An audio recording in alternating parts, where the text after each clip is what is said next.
patay na. Hindi na gumagalaw. Pero, may paraan kung paano buhayin. Tingnan mo boss ha, sunod ka.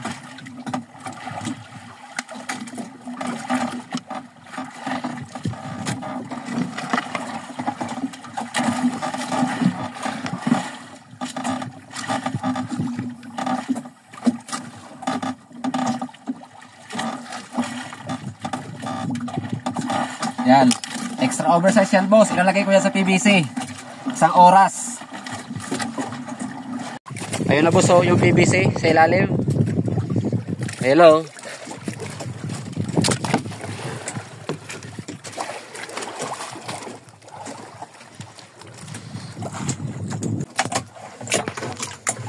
Ayun na boss oh, yung XOS oh.